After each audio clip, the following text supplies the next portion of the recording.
The Batman Universe Comic Podcast. Hey, this is Scott Snyder. Hi, this is Denny O'Neil. My name is Neil Adams. This is Paul Dini. Hi, my name's Dan DiDio. This is Kevin Conroy. Hey, this is Francis Maniple. Hi, this is Jim Lee, and you're listening to the Batman Universe Comic Podcast.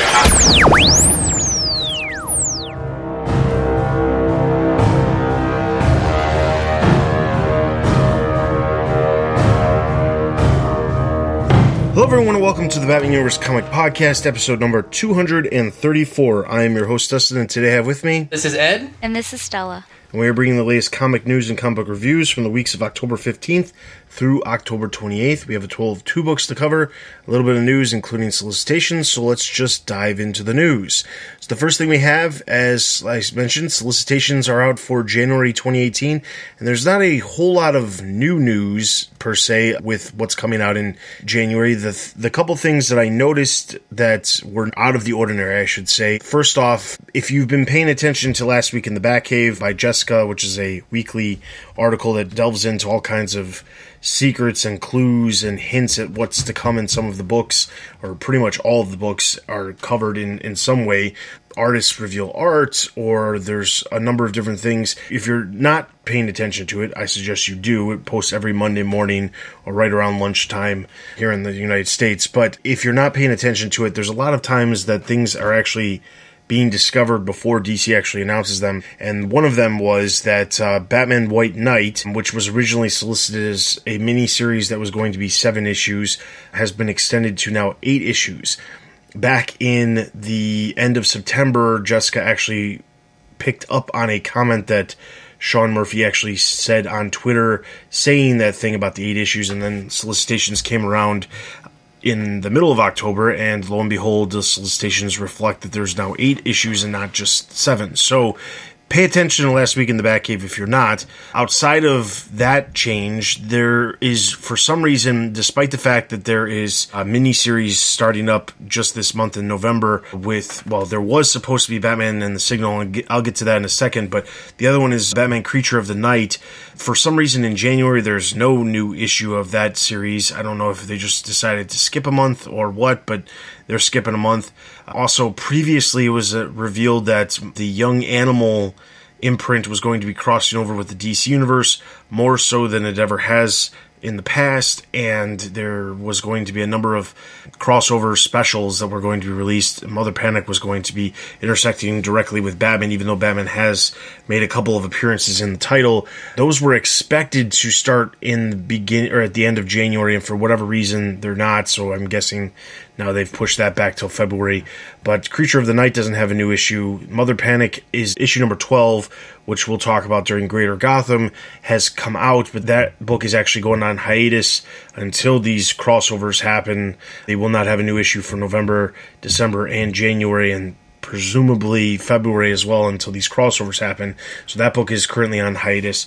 It's interesting specifically because there hasn't really been a whole lot of books that have gone on hiatus, and they're not even really acknowledging that they're on hiatus. They're just not soliciting a new issue for the series. The Mother Panic stuff just happened to... I completely missed it. It was during a panel at Comic-Con that they mentioned that a number of the Young Animal books were going to be going on hiatus after October, and there's, I guess, some books that have been on hiatus for a long time. I don't read all of the Young Animal stuff, so I can speak to it, but that's happening. And then the other real big change that happened is, as I mentioned, Batman and the Signal was supposed to launch a 3-issue miniseries in November, and for whatever reason, at New York Comic Con, they revealed that it was not going to be launched in November, and then the solicitations came out, and they basically resolicited the first issue for January.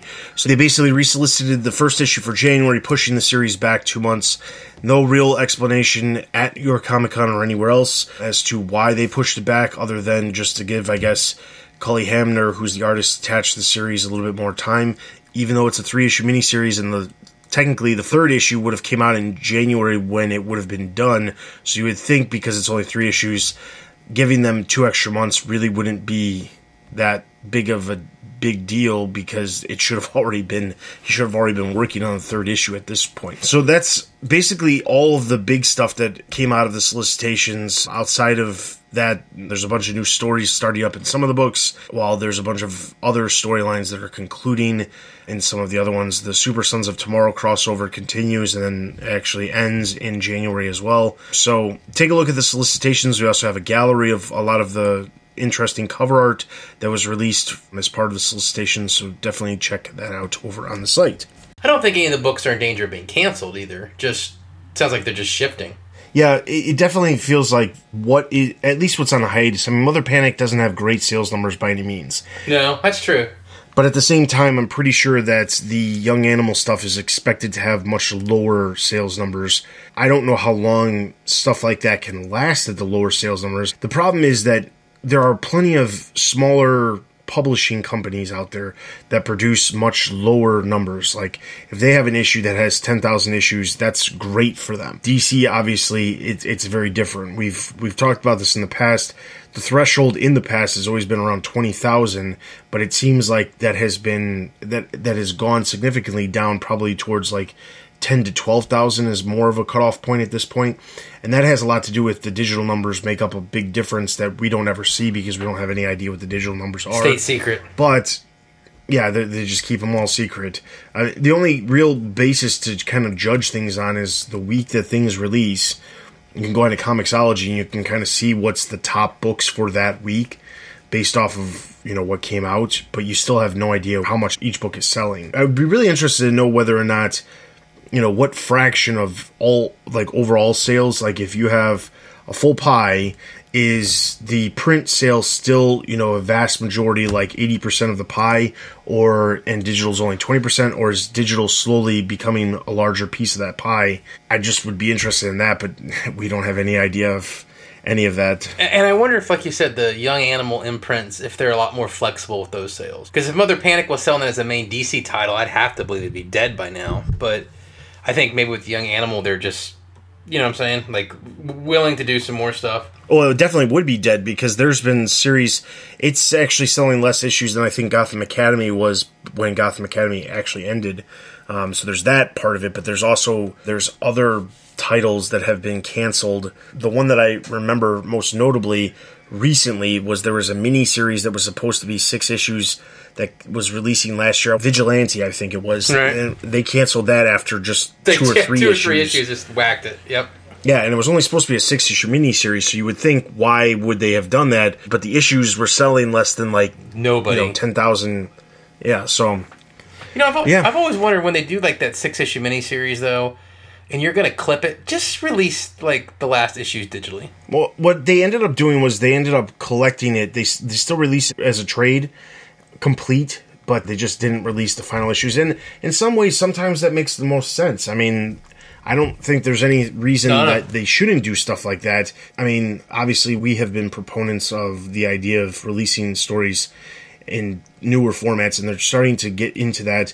As you're listening to this, the first book of Batman the Dark Prince Charming has released, and that's only it's basically a 2-volume series, each book being about 60-something pages long, so they're definitely trying new things finally, but it does feel like it has been a long time coming, and they probably should have done this a long time ago. It also is interesting because it seems like they're doing a lot more miniseries. Some of these miniseries that are coming out, like, for example, Batman Creature of the Night, was actually a series that was announced that we actually had... I went back because when it was officially announced as it was releasing, it's the description sounded vaguely familiar to something that I remember from years ago, and I went back in the archives of the website and found that this was a project that was originally hinted at way back in 2011. Wasn't Sean Murphy's hinted forever ago too, like a year and a half ago or something?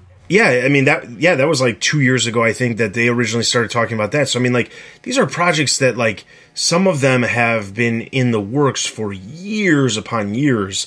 And for whatever reason, they just didn't happen. I mean, part of it could have been they, especially in the beginning of the New 52, they didn't do a lot with miniseries and things that were not within continuity and things like that. And now they're taking a little bit more risks, as we're seeing with like Nightwing, The New Order, and some of these other ones like Batman Creature of the Night is definitely outside of it. White Knight is definitely outside of it. I'm sure Dark Prince Charming is definitely outside. I would hope so. So I mean, there's definitely some, they're definitely a little bit more open to letting these things happen outside of the main continuity, which is smart because not everybody wants to read the main continuity stuff. I mean, obviously, I want to read the main continuity stuff, but it's nice sometimes. I mean, I'm enjoying White Knight. I think it's really good. It's good.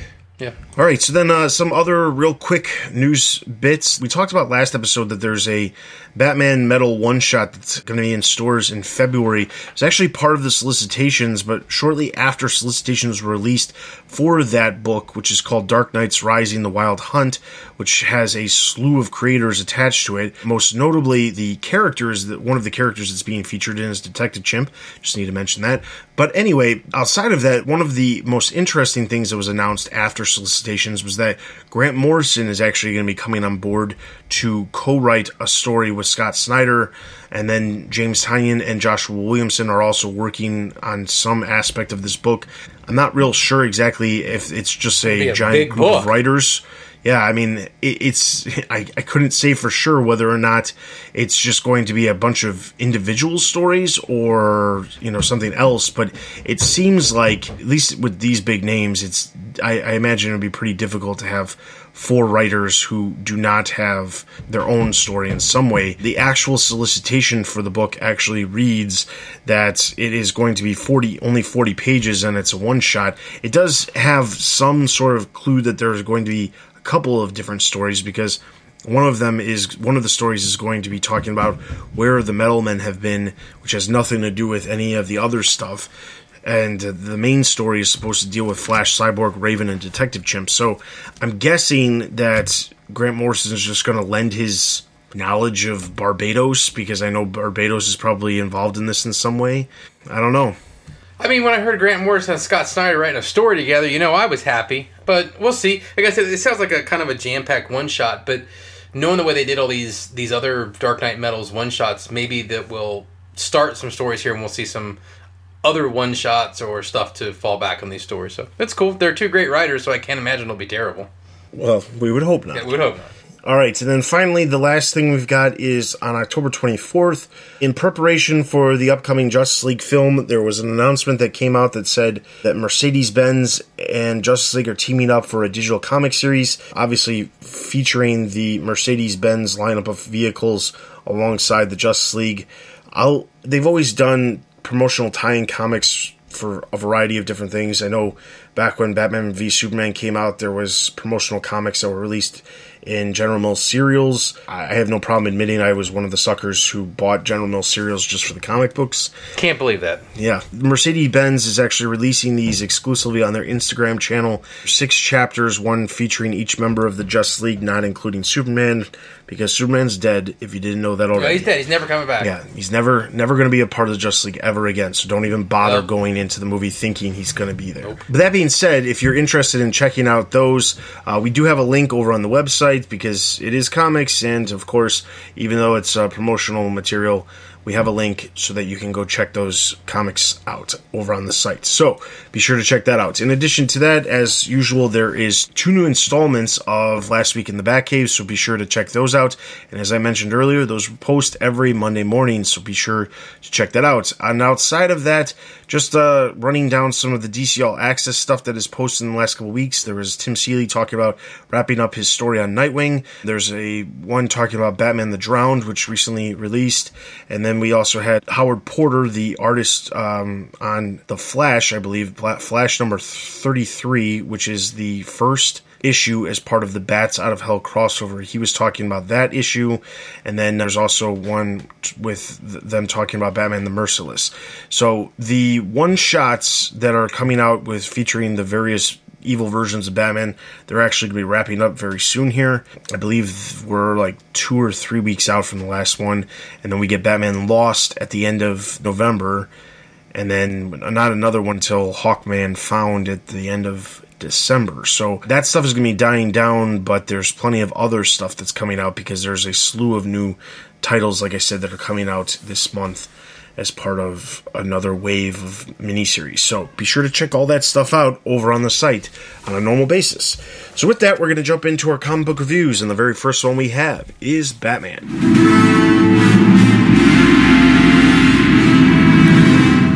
Batman number 33, The Rules of Engagement, Part 1, script Tom King, pencils Joel Jones. Oh, actually, pencils, inks, and cover Joel Jones, cover and interior color Jordi Belair. This issue takes place on two fronts. The first front is at stately Wayne Manor, where everyone is present. All of the, well, I guess with the exception of Tim, of course, is present and sort of wondering where Batman is. There's even a random person named Jay, which took me several pages to realize they were calling Jason Jay, and I think that was probably the first time I've ever heard him referred to as that. But anyways, everyone is present, even the stray dog that Alfred has picked up, and or if you recall that story, one Tom King and Eisner.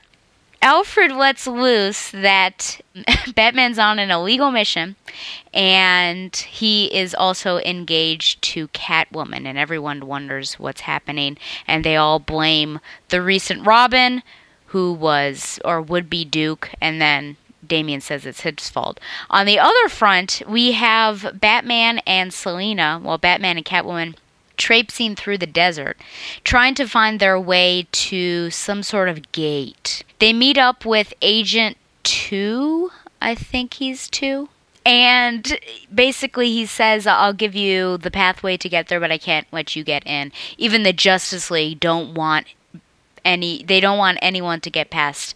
There's this really hulking man that Batman has to get by, and Catwoman ends up taking him out. Kind of in off-panel land, though you just see Batman's facial reactions, which are pretty funny. So everything comes together in the end because Damian, when he's saying it's actually my fault, and you've got Batman and Catwoman in the desert, everything connects because Batman needs to go to Talia, presumably to get permission to marry Catwoman. Can't really tell right now. Meanwhile, Talia seemed to have a bit of a bender in the previous night or issue, who even knows. And she is told that Batman has arrived, and she is combing her hair and says, prepare my swords. To be continued. Okay. So, I guess my first question is, so many things actually to possibly ask here, but we'll start with the big bang at the end, and that's Talia. Did you think that this is where they were going, that when you're seeing them go through, that this would be the person that they're seeking out, and why do you think they need her permission, if it's permission that they need? Well, I have to answer that from, I guess, two different perspectives. Just from the comic reader who is completely uninformed, I would not have guessed that that's who they were going to seek out. But as the informed person, because I run a website that's about Batman, I already knew that because Tom King had said that they were going to see Talia before the issue came out. So he was kind of hyping his own, he was marketing his own product, let's say, and kind of revealed the kind of whoa moment. The cliffhanger of the whole issue? Yeah, exactly, before the issue actually released. But that being said, to answer your second question, though, do I think that they're seeking her permission? No, I don't think it has anything to do with her permission. And this, of course, goes back to some more comments that Tom King has said, which is that they're actually seeking out Holly Robinson, who, for whatever reason, has linked up with Talia al Ghul in the Middle East, and they're looking for Holly Robinson so that presumably they can clear Catwoman's name of these, this gratuitous number of murders that she supposedly has committed. And by seeking out Holly Robinson, I don't know if they're going to try to bring her to justice. I don't really know, because it seems a little weird that Catwoman, who has been taking the rap for these murders all this time, is just going to suddenly now have a change of heart and say, you know what, now that I'm going to get married to Batman, I don't want to have these murders being held over my head. So let's go catch the chick who actually made these murders, who I was basically, doing this for this entire time. So that being said, I can't imagine that's actually going to happen, but I feel like there has to be some reason. King has said that that's what they're doing is because Robinson and Talia have actually linked up together, and that's why they're actually coming in contact with Talia, because she knows the whereabouts of Holly. I don't know why they need to seek her out unless they're trying to clear Catwoman's name, but it just seems like a very strange time, I guess, unless you look at it from the perspective of she's getting married, so she has no problem throwing her friend who she's been taking the rap for under the bus. So yeah, and I think that, to Stella's question of, did I know they were going to see Talia? When I saw Talia at the end, I'm like, oh, that's right, King said they were going to go see Talia. But I had kind of forgot it when I was reading it, which was kind of a relief. Although we talked about it, I guess I hadn't put it in my head that this was the issue where they were going to go see Talia. I know it was the new story arc and all that. I didn't think it was going to be Talia. I just didn't really know who it was going to be. I knew that this would be some kind of, let's get these guys set up so they can get married type deal. But I think that it's going to be interesting to see, because I don't think it matters about Batman and Catwoman getting married. I think it's Bruce Wayne and Selina Kyle that will be the more interesting aspect of this, to be honest with you. I mean, Batman and Catwoman are technically both criminals. I mean, how are you going to handle it with Bruce and Selina? I mean, the most wealthy man in Gotham is marrying a notorious thief. That should be interesting. But no, I didn't. And it was fine once we got there. Permission? I don't know if I thought it was permission. I was actually trying to figure out, in the world of continuity, was this some holdover of them being married in a previous continuity or something like that? Or maybe once they got to see Talia, was it something to do with Damian? And then, of course, I realized it was the Holly Robinson like you were talking about. But I'm not sure what they were doing there. I don't know. Didn't see it as permission. I don't know why they would need that from Talia, unless I said in some version of continuity, Talia and Bruce have been married, unless he needs an annulment, which could be an interesting scene to see Bruce trying to get an annulment or a divorce from Talia. That might be fun. So, I kind of disagree with Dustin. And I understand that Tom King is saying these things, but... It's true. That is true. But remember, Tom King has also admitted that he's lied in solicitations before. And the reason why I disagree with you, number one, I do want to say to listeners that it may seem that I'm wholly uninformed, and I guess you could say that, but it's just because I don't look at solicitations, really, or comic news. I don't like things to be spoiled, really, so I just take the issue as it comes. So everything's like a surprise to me, and I like it that way. But the reason... That's why Stella comes across as like a listener, basically. Where she's learning the information just alongside all of you. I like it. But the reason why I don't like it is because Damian is crying. She's a purist. And this is on page 20. And that's something that he doesn't really do. But he said, I know why he would want to go to Kadim before he marries that woman. Kadim that's where she's hiding. So the fact that he's connecting it, I think, has something more to do, like it's something with Talia rather than the Holly Robinson thing. So I'm a little, I mean, maybe it's both of the things, but why is he the one that's taking on this burden, and he knows that's why he's going there when he would have no idea about the Holly Robinson thing? I don't know why. So I was shocked because it was just really weird. We're reading this thing where he's like walking through the desert. Kind of reminded me of Uncharted 3 when Nathan gets dropped. He falls out of that plane, and then you're like spending probably like 2 to 5 minutes like walking through the desert, and he's having those mirages. I know, Ed, you're not know what I'm talking about. I totally get it. I know where you're going. But it just seemed like that. I thought, what's happening? Why are we reading this in the desert? And then so I was shocked that Talia was appearing, and I think it might have to do something with, obviously with Damian. So perhaps there's some sort of connection that Bruce and Talia have through Damian that, he's got to do something. Maybe not like legally, but maybe with the cult or whatever, the little League of Assassins. I don't know. There is a continuity version where he did marry her, right? Dustin, I'm not making that up, am I? There is, but it was like a forced marriage. I believe he was drugged, if I remember correctly. Right. Yeah, I think he was drugged, but we've already seen them bringing 2 different versions of how Catwoman and Batman met into this Tom King story, and I think it's all tied in with Metal and Doomsday Clock.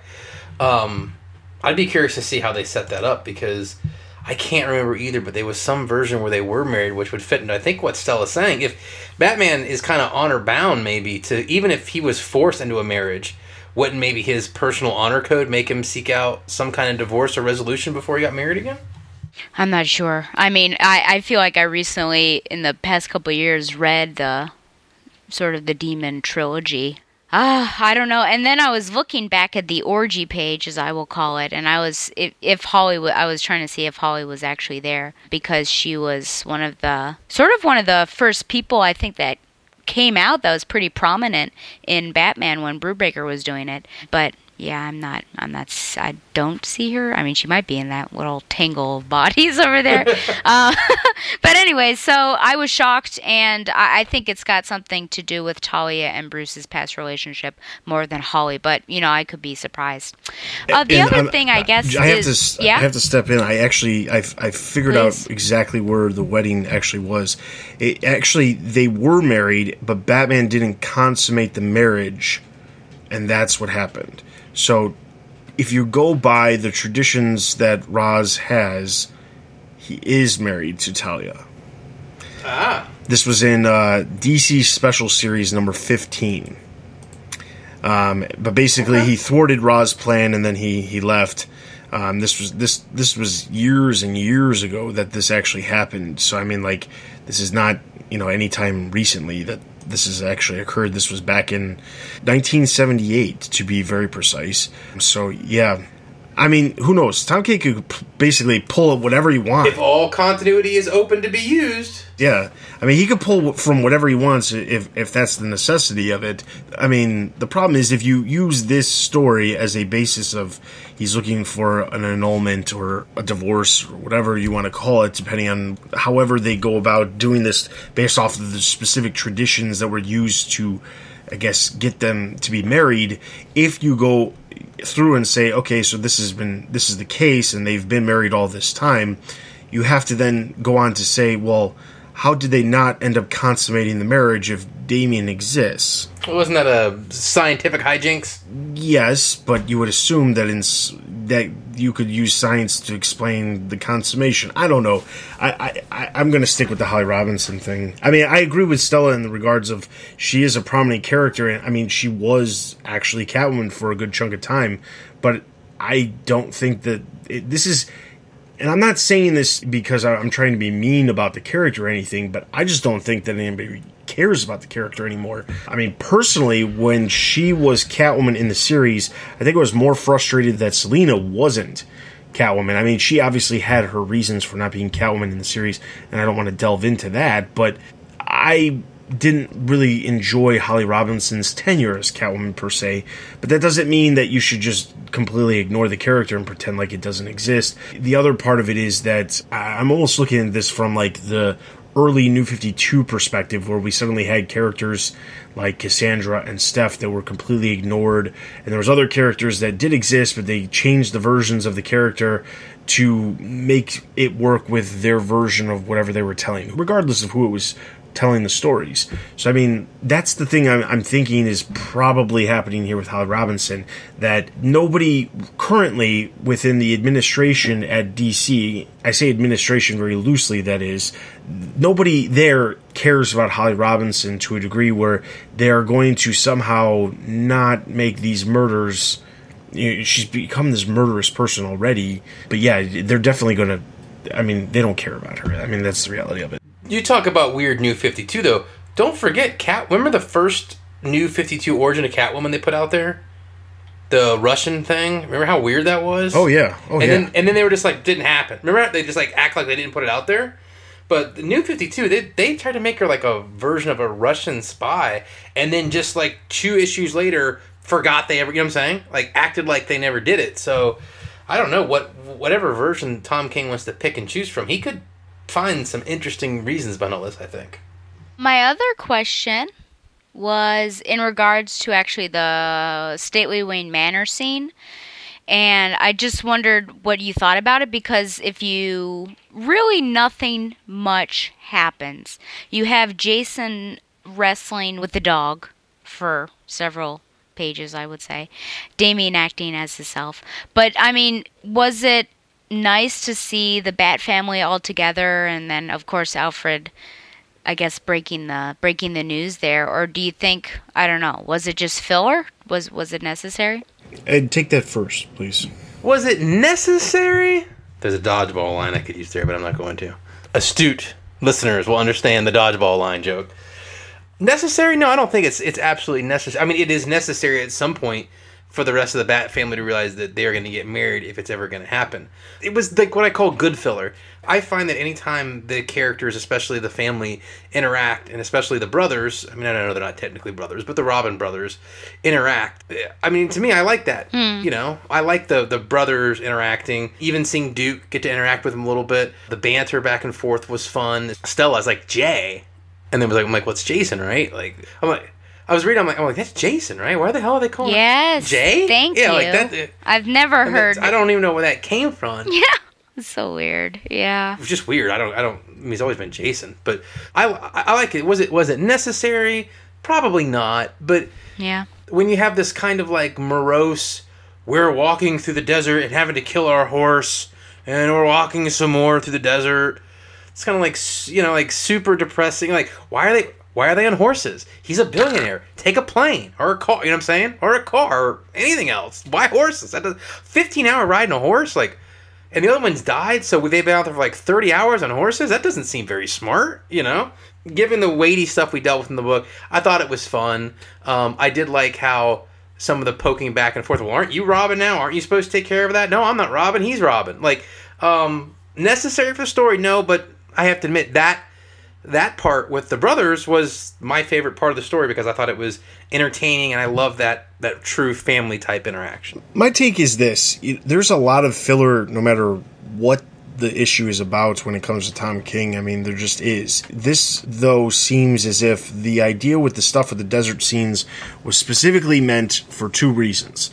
One that is somewhat logical and one that I think is illogical, which is the first one is by having these desert scenes, you give the ability to Joelle Jones to draw something that's not otherwise been able to be seen. You don't see Batman in sunlight very often unless he's teamed up with the Justice League. Red Rain. In sunlight. Sounds like a vampire. I'm just saying sunlight, daylight, whatever. You don't see him in the daylight very often when unless he's with the Justice League when he's by himself, or in this case with Catwoman. Most of the time we've seen Catwoman and Batman even together.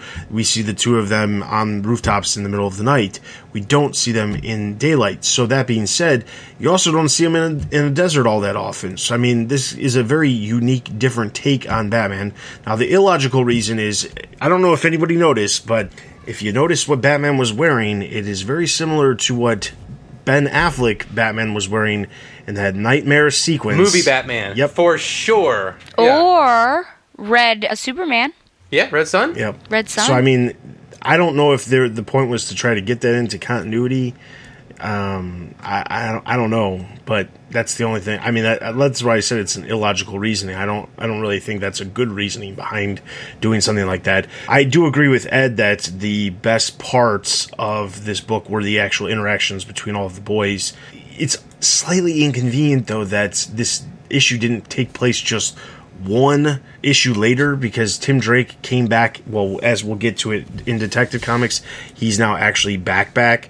So he could have been part of this, this interaction too, if just conveniently they would have waited just one more issue to have this happen, or somehow figure out a way for Tim Drake to be back, so they could have had all of the I guess Bat Boys interacting with each other at the same time. Bat Boys. So that's the only thing that I guess I'm kind of I wouldn't go as far as to say upset, but kind of, is a negative view in my mind, is I just wish that Tim was there. But that being said, I still think that was probably by far the best, like just seeing them interact, seeing them all like in their own personalities.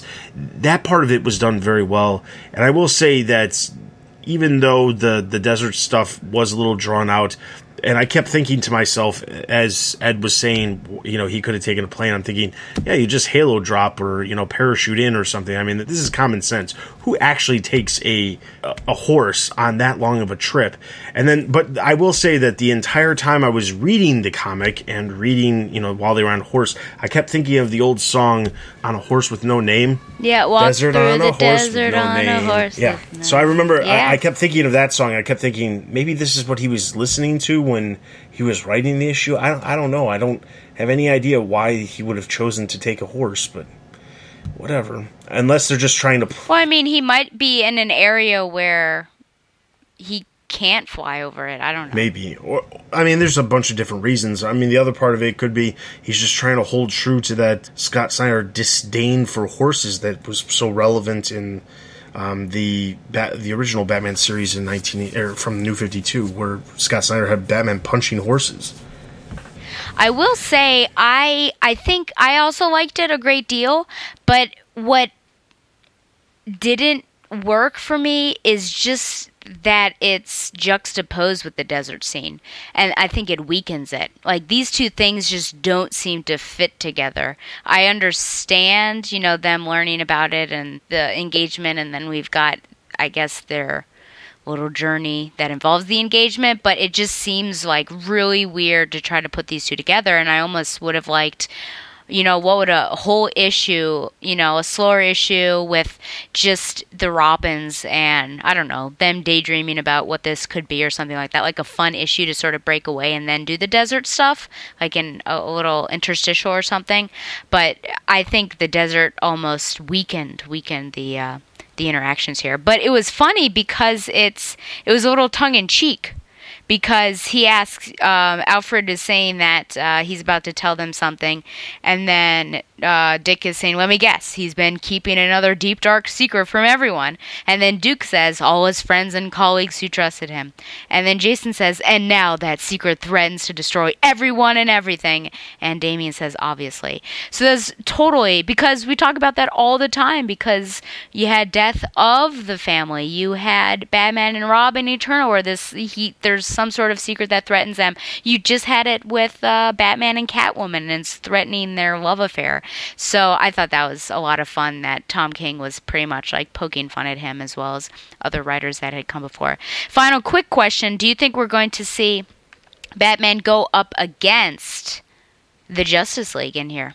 In this storyline? I don't know if that's... I mean, I honestly can't figure out exactly the direction we're going. I know the next couple issues solicit different versions. I know that he's going to come in contact with Superman and Wonder Woman, and I assumed... I didn't delve too far into the solicitations. I just remember seeing the cover art, but I assume that he's going to be expressing what's going on and telling them, hey, this is what's going on. I vaguely remember reading or seeing something saying that we're going to be seeing Damian facing up against Superman for some reason. I don't have any idea what that is or why that's happening. Shouldn't they already be facing off against each other in Super Sons? Yes, that's true. But I don't really know why that would be happening over in Batman, but I'm guessing it's going to be Bruce telling the different members of the Justice League that he's getting married, but it might just be the Trinity, too. I can't sit here and say that I would see the necessity for Bruce to go to, like,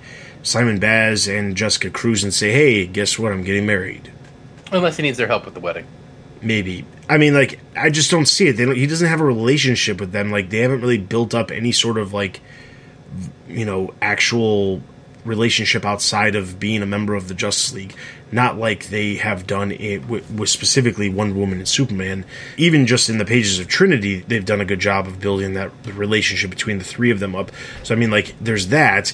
I mean, I don't really see the necessity. I mean, maybe Flash because of the stuff that we had recently with the Button. Maybe. But that's the only ones I could really think of at this point. Yeah. Flash. I mean, Cyborg and him aren't shown as having a super close relationship. I don't know. I mean, I think we will see them. What I don't want this story to become is an issue every 2 weeks where Bruce tells someone he's marrying Selena Kyle and we get 12 pages of their reaction to him getting married. Right, because But doesn't that seem like that's the same version of the story what happened when Damian died? Yeah. And then each issue was just Batman dealing with another member of the Justice League or another member of the Bat family. They completely skipped over the Bat family. I guess Bruce is not. It's not important for him to actually give the information to the Bat Boys himself. Alfred can just deliver that information to everybody and just say, "Hey, this is what's going on." I kind of miffed by that. That's what's going to happen? It does. It does feel like that's what's going to happen. But it's just kind of like, I mean, I know the story arc is not going to be going on for very long. I think it's only like a month and a half, or I think it's like 2.5 months. So it's not nearly as long as like War of Jokes and Riddles by any means. Jokes? But that being said, I still think it's weird that if in any book, it would make sense for him to, go and spend an issue telling somebody that he's getting married. But the fact that they're going to actually focus on Superman, Wonder Woman, but they just left the entire Bat family to be told by Alfred is just kind of like, wow, really? Not even left to be told by Alfred. Remember, in the book, it makes a really clear distinction, which is Alfred was told not to tell them. That's true. That's true. So not only was it not like, hey, Alfred, tell him I'm getting married, he left and said, don't even tell him. Which makes zero sense. Yeah, I mean, it doesn't. The way this would have worked for me, the way this whole story of telling everyone would have worked for me, I'm not talking about the Talia al Ghul part of the story because I'm not even sure, honestly, what that story is yet. But the only way this story of Bruce tells X amount of people that he's getting married is if he had pulled in the people he cared about. Dick, Jason, Damian, Clark, Diana, you know what I'm saying? Like, got everyone over to the house and said, I got an announcement with me and Selena. Like, because that sounds more authentic, doesn't it? To how he would do it. Or they could have even done the cheesy routes of something I could have seen in like maybe the late 90s where they just have like everybody at a party and they're like, yay, congratulations. Like and then it's just resolved and then it's done. You don't even have to focus on those emotional elements between each character that he's dealing with. But I don't know, like it bugs me that he's going to spend time. Like the very first thing he needs to do is not tell the people that he has had in his home that he's been his sons. He has to go find his baby mama and go tell her for whatever reason. I just don't get it. All right. Anyway, that being said, I'm going to give Batman a total of 3.5 out of 5. 3 out of 5, and that rating is predicated only on the fact I like seeing the brothers talking. 3 out of 5. Over on the website, Matthew gave it 4, so that's going to give Batman a total of 3.5 out of 5 Batarangs. Let's move into our next book, Detective Comics.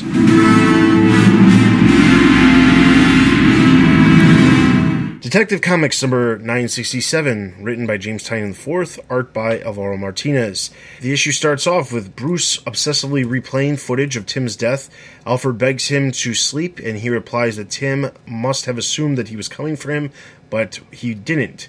Suddenly, Alfred notices that Tim's distress beacon lighting up on their board, and the Batmobile roars out of the Batcave.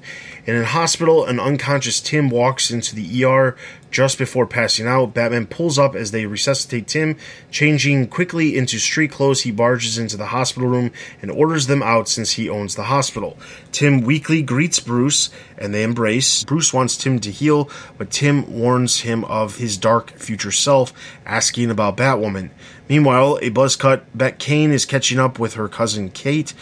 Oh my god. Though Bet wants in on the team as Flamebird, Kate is still strict about her staying out of costume until she's sure she's ready. Kate receives a call to the Belfry and leaves a disgruntled Bet.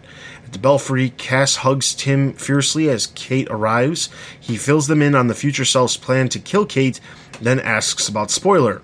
Steph, meanwhile, swings back to her secret lair. She greets her own trophy case of her father's Cluemaster guys sadly and tracks global crime. Unbeknownst to her, future Tim Batman is hiding in the shadows and apologizes quietly before leaving. Steph hears something, but Batman is already gone. Kate, in the cages that held her father and the colony captives just months before, is not happy, but Tim insists that his future self is coming for her. He reveals that he planned to call the team the Gotham Knights, and Luke finally gets an answer to his first question from the Victim Syndicate arc. Bruce and Tim confer about what they think future Tim's plan would be, and they realize he'd go home to Wayne Manor. Future Tim meets Alfred in the greenhouse. They hug, but before Tim can ask Alfred's advice on whether to pursue his dark plan to prevent him from becoming Batman, Nightwing, Red Hood, and Robin arrive to send him back to the future. Future Tim holds his own since he's been fighting simulations of the three Robins in his own timeline for 15 years. When Red Robin, Tim, and Batman arrive, he reveals his reason for coming to the Batcave is to activate the Brother Eye program. Alright, so, first thing I want to talk about is the reintroduction of the character and introduction of the character as part of Rebirth. This is the first time Bat-Kane has appeared in any book, whether it be this book that has Batwoman in it or Batwoman's own solo series, but she specifically mentions Flamebird, said she wants part of the team. I feel like that is obviously a direct call-out that Flamebird could end up on this team in the future. We've seen this before with other characters randomly appearing. Azrael is the one that jumps out immediately at me, that he appeared very briefly in Leslie Tompkins' clinic, and then just a couple of story arcs later, he was part of the team and having a whole story arc dedicated to his character. So the interesting thing here is, based off of just these few pages, do you think that Flamebird, Bat-Kane, is going to be done justice based off of what we can see here? Well, we don't get a lot here to make the judgment of, to be honest with you. It's obviously she still has the military training. I'm assuming that all the Batwoman New 52 storylines are intact. I'm assuming so, too. I mean, assuming so. There's nothing here that directly contradicts it. I think they'll be fine with it. I mean, she's an interesting character. She was really good in that Batwoman book. She is a bit of a loose cannon, you know. And quite frankly, I think that if we get her on the team and that gets Azrael off the team, I think that would be fine. I think they do fine with her. I mean, JT has done pretty good with characters. He's been really good with cast, and I was afraid how he'd handle that. So the writer does not scare me that he would not do the character justice. I really liked seeing her again. I was super excited, and this was something that I had asked Marguerite Bennett when I saw her at Comic-Con, just because I feel like that would be a good entrance for her as well. So well, if she comes on the team, I hope that she pops up over in Batwoman, but I would almost like her to see that connection again, that reconnection between Kate and Bet. But, you know, thinking back to when she was in the J.H. Williams and the Hayden Blackman run, they had a good relationship, but it was also very tense, and Kate really expected a lot out of her, and, you know, bad things happen. I remember she had like a scythe, I think, or something like that to the gut, and then you thought, oh no, is she going to die? So I think all of that seems to clearly be present, because in this, you know, it's a nice happy reunion, but then there's still some tension there because Kate is saying like no to her, basically, and Bet is saying, but you know, I'm doing this training and everything, and then you see Kate walk away and Bet is there. So I think all that emotion is definitely there, and I have hopes that she comes back, because I almost want her to disobey, because the alternative is that she goes back to West Point, she finishes up, and then it's like a year until we see her again. But I would almost want her, I know you want to get rid of whatchamacallit, Azrael, yeah, that guy that you have such disdain for, but I really would like her to, I would like to see her entrance in the Batwoman title first, and then perhaps cross over here. But I would allow it if maybe there's something big that happens with Jake again. So if Jake is the centerpiece, then I think it would be good to have like a sort of a family triangle. But so far I liked what she did here, or how we saw her. And she's the original Batgirl. Dash Girl, yeah. All right, so the other thing I want to talk about, just to, I guess, shoot my thoughts on Flamebird. I agree, there's not a whole lot to go on here, but I think still it's got a good idea with the idea of going the route of having her appear in Batwoman and building up the character a little bit more before coming over here. It also would show a little bit more cohesion amongst the books by having something like that happen, and having the perfect opportunity for one of those little editor's notes that I absolutely love when they say, hey, you want to know why this is? Go check out this book, because it cross-promotes their own titles, which they should do more of. But the other thing I want to talk about, this is more of a comment. I thought it was kind of cool that Tim said that the name that he intended the team to be called was the Gotham Knights, mostly because, I mean, as much as I'd love to sit here and say Bat Family is a great name, it's not really a name. It's just a way to describe a group of people, but it includes way more people than were actually part of this team. So I like that there was actually a team name that he had. I'm not real sure what the reasoning behind, or the necessity of saying I was going to call the team this, but I never got around to it. It just seems very strange, just trivial dialogue just to have there, but whatever. I thought it was kind of cool. The big thing that I kind of want to talk about is the fact that the other members of the Bat Family actually show up, with Jason, Dick, and Damian showing up to actually deal with the future version of Tim at Wayne Manor. I thought that was kind of interesting because it brings in characters that we really haven't seen in the pages of these books outside of that Night of the Monster Men crossover that we had.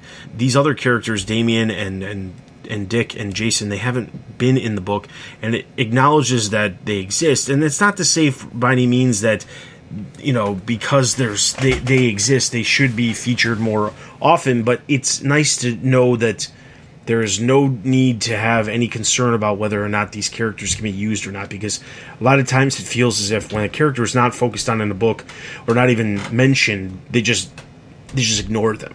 And I'm glad that this is happening. And of course, I went into this book knowing that this was going to happen because Tynion had actually said something at New York Comic Con that these characters were going to be popping up very soon. He didn't say when, but I figured it was going to be happening fairly soon. Did you guys enjoy the fact that the three of them showed up to kind of attempt, at least, to take down Future Tim? And I thought it was pretty amusing that Future Tim was just like, I can take you all down, no problem. I had a little bit of mixed feelings about this, not because I didn't like seeing him in the book. I liked seeing him in the book.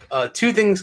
I love seeing him in the book, obviously, but a couple things when I saw him in the book. One was the, why do we have a Bat Family book and these guys are never in it except for a special appearance? I mean, that's maybe nitpicky, but anytime you have a Bat Family team book, I think that these characters should, you know, my hope would be when we put this team together, and instead of we've had Azrael as the star of an arc, and then Flybat, Iron Bat, I can't remember his name right now, Batwing is part of an arc, and Clayface the center of an arc, and Cass the center of an arc, which I don't dislike as much because I think Cass is more focal. But I was hoping that we'd have the guest stars would be this arc featuring Nightwing, this arc featuring Jason, this arc featuring, you know what I'm saying? So seeing them together, that was only like, yeah, it's great to see them in the book. I wish they were in the book more, but seeing them together kind of gives me like, well, why do I have a team full of Azrael and Iron Bat when I could have these guys? Also, the fact that these three guys, when they operate outside the pages of their own independent books, always seem to be rolling together. You guys ever notice that? That's true. Like Jason should be off with his own team, and Dick should be doing whatever Dick's up to. And right, he should be off in Bloodhaven, and Damian's always with either John Kent or Teen Titans. So the fact that like these three always like come rolling in together, it's like you guys are in your own worlds. Like maybe you met up first, then you came in, but I think it may have been smarter to have Dick show up and then maybe later Jason. You know what I'm saying? Like, yeah, do it in stages, especially with the way that was written here, where he has been able to he's been facing simulations of them. It would have made more sense if he would have met them in stages rather than just the three of them at the same time. When I saw them come on, like, they're together again. And this is on the heels of just having read Batman the week before, right? Where they're together at Wayne Manor. It's like, are these guys just, when we don't see them, are we just assume they're just chilling together?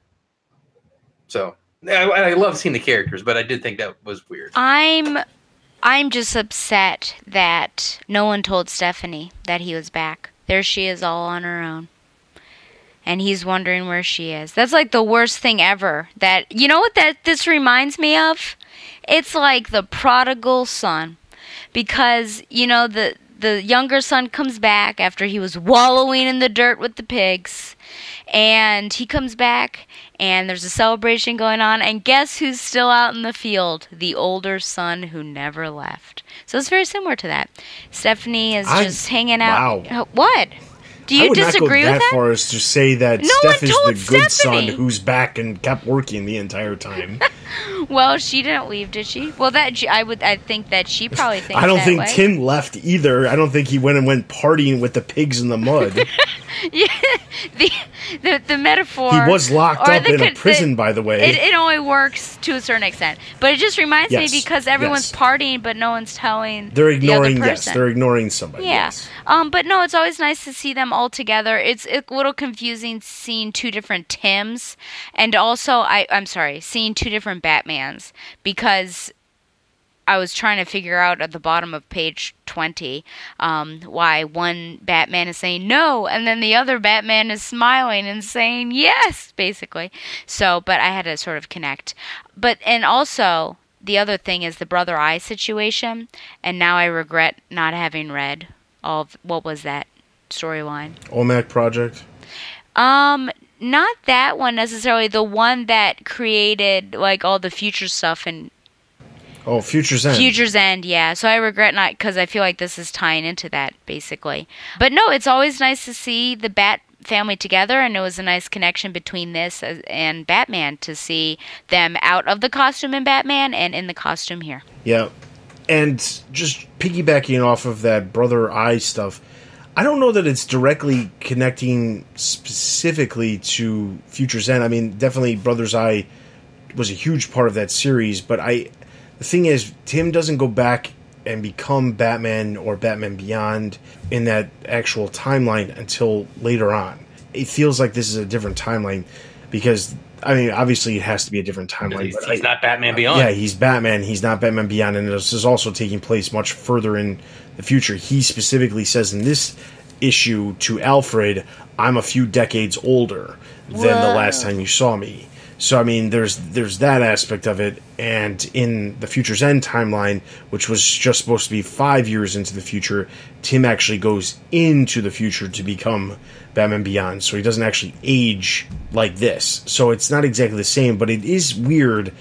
There is that connection, obviously, because Tim Drake and Brother Eye, and there's that connection that seems to keep being drawn upon with Brother Eye and Tim Drake. I don't know exactly what the desire to have those two those two things connected, but it seems like there's a reasoning behind it. The last thing I wanted to talk about real quickly is, if you're not paying attention to solicitations, you might not have much to say about this. Coming in December, the end of December, there's going to be a crossover that's kicking off in Super Sons, Teen Titans, and Superman, written by Peter Tomasi. The solicitations read that there's a Batman from tomorrow, or from the future. I think it's actually phrased as from tomorrow. Batman from tomorrow appears and has to take down John Kent in order to stop some horrible, massive, bad thing from happening. And the solicitations for December was basically he comes and he goes to take him out, and then he has to face off against the Teen Titans and Damian, because they're just obstacles to get to John. January rolls around, and the crossover continues, and actually the cover of one of the Superman issues was actually revealed, and it shows the Batman of tomorrow, and a lot of people immediately were connecting the fact that this Tim Drake Batman from tomorrow that's appearing in Detective Comics is probably the Batman from tomorrow that's going to be appearing in this the Super Sons crossover that's happening next month. Now, the thing is, the costume that was revealed in the pages of, or on the cover of that Superman issue, which we have in the cover gallery for the solicitations on the website, if you're wanting to know what I'm talking about for those listeners out there, it doesn't seem to be Tim Drake. So I'm wondering, just based off of either you guys read the solicitations or you didn't read the solicitations, do you think that the Brother Eye stuff and the link between this Tim Drake Batman from the future and the fact that we're getting a Batman from the future in another story crossing over in another aspect of the DC universe just a month later, do you think it's likely that it is Tim Drake, or it's the same Batman, or do you think it's somebody else? And if it is somebody else, do you feel like that's a little too many Batmans from the future in such a short amount of time? I do hope it's Tim Drake, only because it makes me think that they've planned this stuff out together. Like, they sit in a big room and they plan out storylines, they work together, but we all know that's not true. Well, it's not always true. I think it is true sometimes, but it's definitely not always true. It's not always true, I should say that. That's a better way to put it. I don't think it is. The stories have been really self-contained recently. The Brother Eye thing, I mean, it's really stupid. Brother Eye has been a string that's ran through DC Comics for a long time. Yeah. Like, Brother Eye was a major part of Final Crisis, and even before that, Brother Eye was mentioned. You know what I'm saying? And Infinite Crisis too. I mean, Brother Eye's been around a long time, so that could be really going anywhere. I wish it was Tim. That way, we could just have like a bigger, wider story. But right now, we have a lot of Batmen running around. I mean, look at all the one shots, the Dark Multiverse Batman, the regular Batman, Tim Drake Batman, another Batman. I mean, there's a lot of Batman running around right now, and I think that maybe everyone's having fun with this stuff right now. This is how I've been looking at it, because we've seen this title and in other titles in the DCU, lots of these time traveling hijinks, alternative backstories, deep dives on characters. I think they're starting to do this stuff because when Doomsday Clock is all said and done, I think we're going back to a definitive timeline. There'll still be a multiverse, but I think we're going to go back to a definitive timeline, and we're going to be getting rid of all these extra versions of creatures and characters. And I think people are just getting them out of the way now, but they still can. I'm hoping that it's Tim, because I do think it's a little too many Batman running around, though it's not like it'd be the first time that we've had multiple Batman running around. So we certainly could, but then the question is, well, who is this other guy? So I think, stick with what we have and develop that for sure. All right, so I'm going to say that I don't think it's the same Batman, but I would hope that, like Ed said, that it's Tim Drake, just so that there can be that interconnection. And I'd love to believe that there is just one massive writer's room at DC where everyone tries to link their stuff together, but I know that's not the case. And honestly, it's amazing how sometimes, like especially with this everything that's been going on with Dark Knight's Metal and all of these multiple crossovers in all of the books, I'm just glad that those have actually linked up in a way that actually makes sense, or at least partial sense, because honestly that entire crossover is pretty crazy to begin with. But that being said, I would love for it to be Tim, but I don't feel like it is. If anything, other than just the fact that he's wearing a different costume, and obviously Batman has different bat suits that he could wear. That's not like too far fetched as to say that couldn't happen. But I just feel like at this point in time, it would make more sense to have it not be a different costume if the character just appeared, or if this Batman gets sent back to the future and then he comes back and he's even older. And he's more of like a Tim Drake from the Dark Knight Returns time. Not time, I shouldn't say that. This is so far-fetched with all these like weird timelines and everything. But picture Tim Drake as old as Bruce Wayne was when he was in Dark Knight Returns. And then he comes back and then he has to basically stop John Kent. That could make more sense, because then it actually... I don't know. It just, to me, it makes a little bit more sense. Anyway, this issue, I'm going to give a total of 4 out of 5 Batarangs. Oh, man. I think you liked it a bit more than me. 3.5 out of 5? Yeah, 3.5 out of 5. All right, so over on the website, Ian gave it 4, so that's going to give Detective Comics a total of 3.5 out of 5 Batarangs. That is all of our in-depth reviews. Let's jump over to the website for Greater Gotham.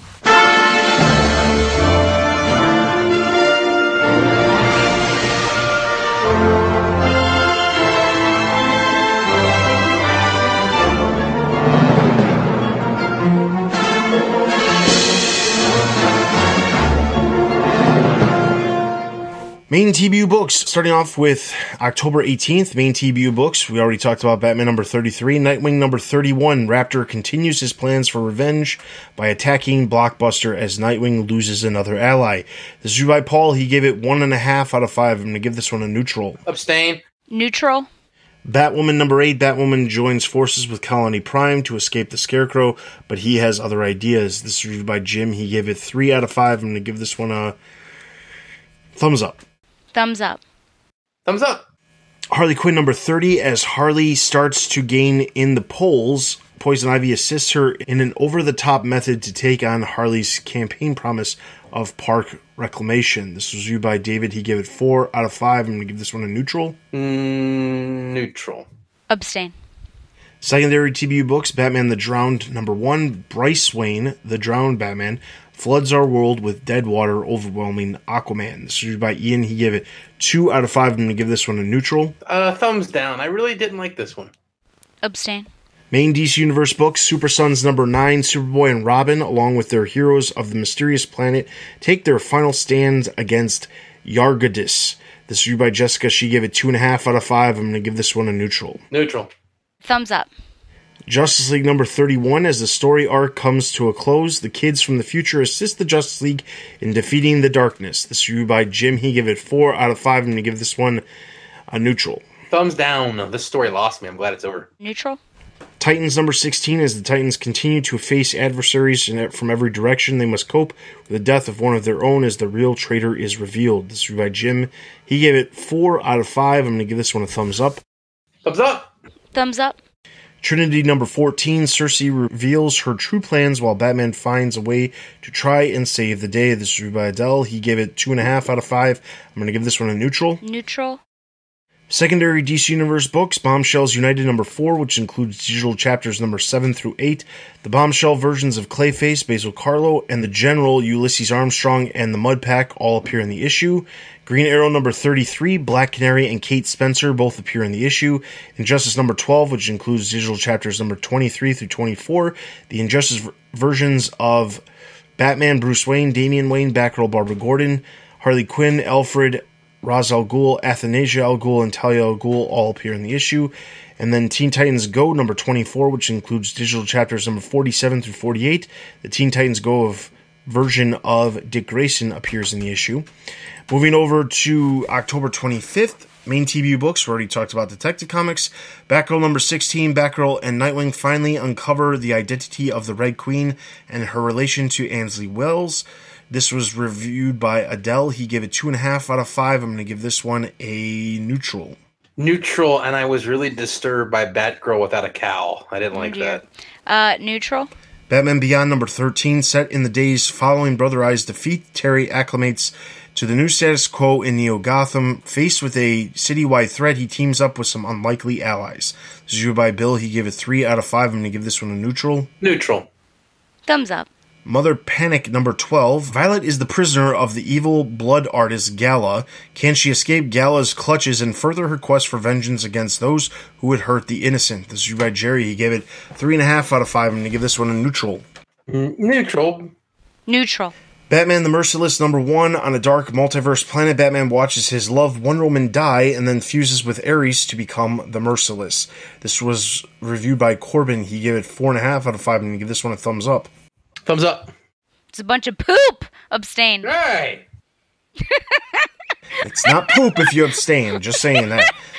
Nightwing, the New Order, number 3. Dick Grayson goes on the lam to save his son from the society that he set up himself. This is reviewed by Ian. He gave it 3.5 out of 5. I'm going to give this one a thumbs up. Neutral. Thumbs up. Main DC Universe books, Justice League of America number 17, Ray Palmer's adventures in the Microverse have drawn to a close, and the team is poised to save the day. This is reviewed by Matthew. He gave it 2.5 out of 5. I'm going to give this one a neutral. Thumbs down. Neutral. Teen Titans number 13, after having lost the leadership of the Teen Titans, Robin goes out to recruit a new member for the team. Meanwhile, the team tries to encourage Kid Flash to return back to the team. This is reviewed by Bill. He gave it 4 out of 5. I'm going to give this one a thumbs up. Neutral. Neutral. Suicide Squad number 28, the Suicide Squad's mission in space continues as they meet Rick Flag Sr. and embark on a mission to the moon. This is reviewed by Paul. He gave it 2.5 out of 5. I'm going to give this one a neutral. Neutral. Abstain. DC House of Horror number 1, a collection of horror-themed stories showcase a variety of TBU characters in time for Halloween. This is reviewed by Matthew. He gave it 1.5 out of 5. I'm going to give this one a thumbs down. Abstain, I didn't rate it. Abstain. And then secondary DC Universe books, The Flash number 33, part of the Bats Out of Hell crossover from Dark Knight's Metal. Flash, along with most of the Justice League, tried to take back their world from the Dark Knights, but end up being outmatched. Gotham City Garage number 2, which includes digital chapters number 3 through 4. The Gotham City Garage version of Jason Todd appears in the issue. The Hellblazer number 15, Batman appears alongside the Justice League in the issue. Wonder Woman number 33, Batman appears alongside the Justice League as the events of Darkseid War are revisited. Finally, we have TBU trades and hardcovers that have released over the past 2 weeks. Batgirl Volume 2, Son of Penguin trade paperback, Grace the Super Spy Omnibus hardcover. Harley Quinn, A Rogues Gallery, the Deluxe Cover Art Collection hardcover.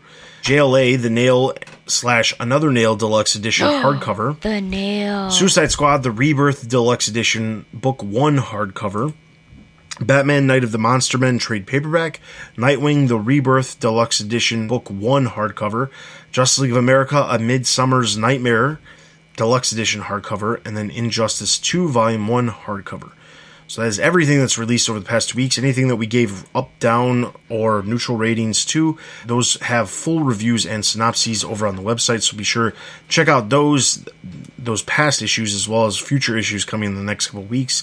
We review all of these Bat books for you to check out and give them ratings and detailed analysis of every single one of these issues. So I encourage you to head over to the website and check them out, as well as leave comments on whether or not you agreed with the reviewer's review or whether or not you disagree with them. Create a conversation by chiming in on whether you like those issues or not. In addition to the comic reviews over the past 2 weeks, we had one new editorial that's comic-based for you to check out. There was one, the next part of Donovan's Spotlight on Tim Drake. Part 3 has posted. This deals with everything from Nightfall up through Nightfall, I should say. So the entire event of Nightfall is explored. This is a humongous article. If you haven't taken a look at any of the articles, this is the third part. Obviously, it's on the website for good, so you can definitely check that out. In the coming weeks, the next version of his next part will be covering the conclusion of Nightfall, Dick and Tim working together, and more adventures with spoilers. So be sure to look for that in the coming weeks. So with that, we're going to jump straight into our listener Q&As.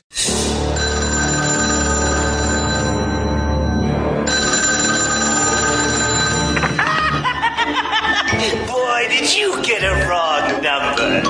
Leave your message at the sound of the shriek. No, please, don't! We do have just a couple of listener Q&As. Some of them are a little bit longer. I should say a lot longer than others. But we're going to get to them. So the very first one we're going to start off with is from a comment that was left on YouTube from someone who goes by the name Dark Knight. Shouldn't he be ashamed of letting the war happen in the first place, causing a lot of casualties, including Kite Man's son? Also joining Riddler's team, who is a child murderer, and fighting for his side. Did the Riddler plan on getting shot by the Joker, potentially killing him and ending his stupid plan? Wasn't the whole point of the war, jokes, and riddles to kill Batman? What about the $1 billion? $1 billion.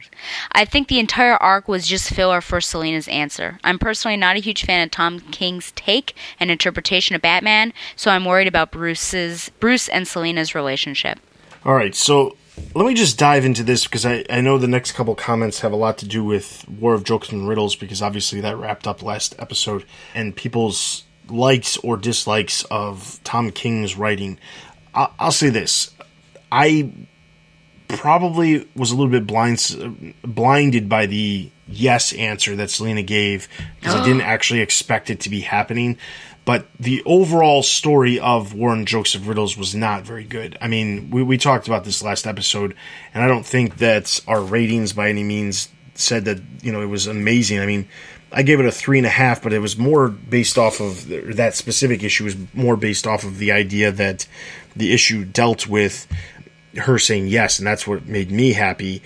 I do have a lot of concerns about the future of what's going to happen, because I don't know. Here's the problem.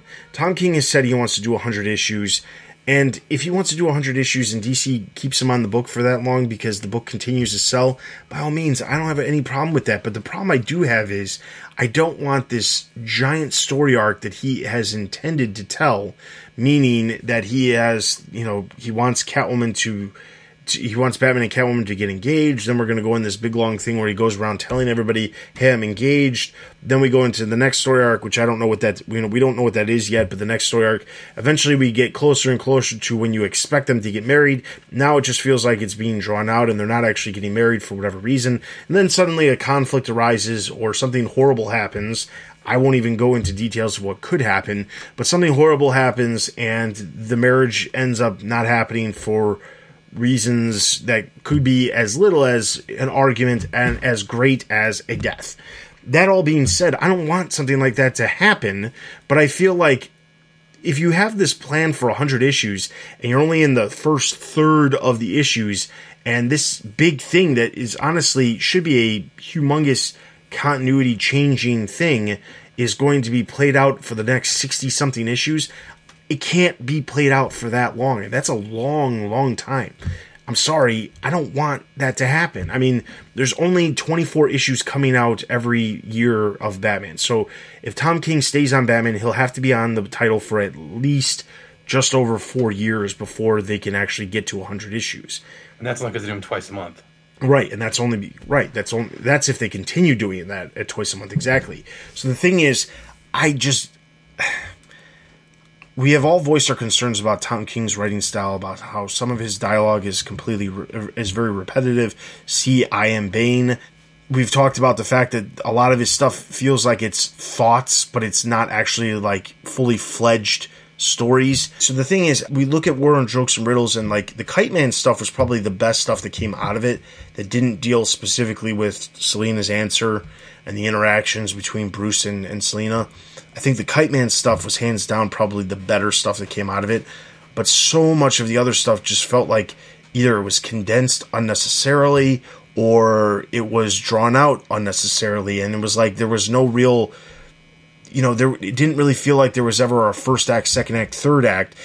And part of that might have to do with the fact that the Kite Man stuff was very abruptly implanted in this story just to give a little bit more time to Mikkel Jenin on the art. But I don't know, like, the story arc was way longer than it probably needed to be, number one, and I didn't know this, but I just read something recently. The staff was having a discussion about Tom King's writing style, and they were talking, and there was a mention that Tom King originally had pitched this War of Jokes and Riddles to do with Mitch Gerard as a mini-series to DC, and DC was like, well, actually, now that you're doing Batman, we'd rather you just keep doing Batman, just figure out some way of doing it. But then because of that, he couldn't actually do it with Gerard's, and then the two of them ended up doing Mr. Miracle. I don't know if this would have turned out completely differently if they did it as a miniseries. I don't know. But the way it stood as it was published, I don't understand the reasonings. And I mean, like, I could spend an enormous amount of time discussing the problems with this, but it just didn't work. I'm going to make this really simple. Dustin was more eloquent than I am. Dustin said the Kite Man stuff and War on Jokes and Riddles was the best part of the book, and it probably was. And if you have a story that involves the Joker, the Riddler, and Batman getting married, and Kite Man steals the show, probably wasn't a great story. True that. All right. Next comment comes from Bixby. Unfortunately, like all of Rebirth, I've been left very let down by this story arc. With the title like The War of Jokes and Riddles, the potential for an elaborate turf war with chaos and mystery between these two powerhouse villains was completely missed. Instead, we got a dull, droning, slow burn of a story filled with meaningless murder, dinner parties, and attempted face stabbing. In fact, there is almost no explanation for Riddler's motivation, which means we have Batman's core belief system compromised with plenty of murder, including the death of a child for literally no reason at all. Ultimately, Bruce should be far more concerned with telling Selina that he got all face stabby with Riddler, attempting murder, than the fact that Joker stopped him. Why does Riddler need to have Joker laugh? Why would Joker stop face stabbing Batman from ending the war and ruining himself?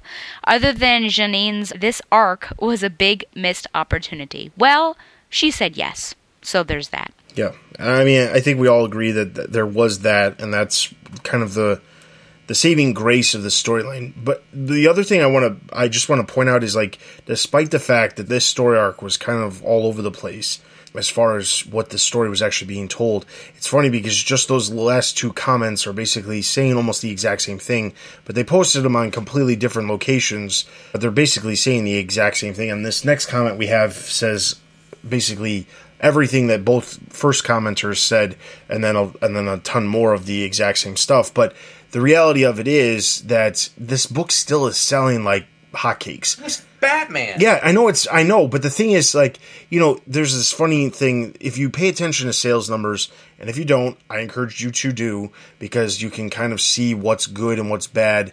But sometimes sales numbers are a little bit twisted in a way where it doesn't make a whole lot of sense, because Batman don't get me wrong, Batman is obviously a very popular character.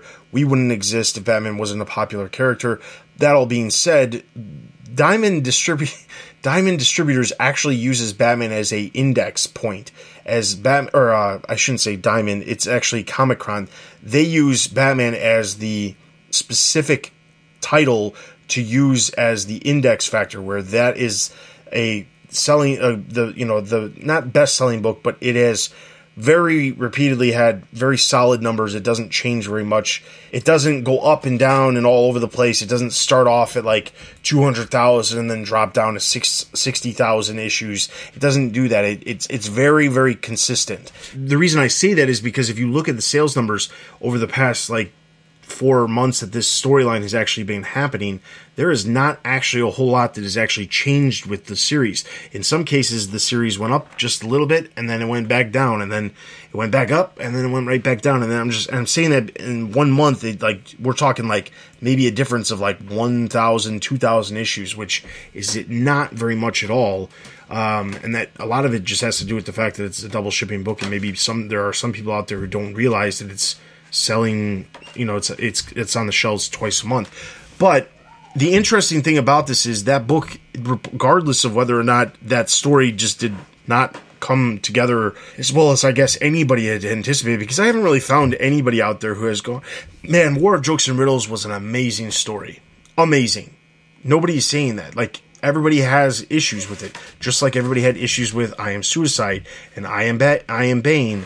Everybody had issues with the button stuff that was in the pages of Batman. Like, there are issues with everything that has occurred that Tom King has done, but the book continues to sell really well. So the question is, if Tom King wants to stay on the book for 100 issues and the book continues to sell just the same exactly number of issues as it has been for all this time, what's to say he's ever going to get off the book unless he wants to get off the book? There's no reason for DC to ever replace him.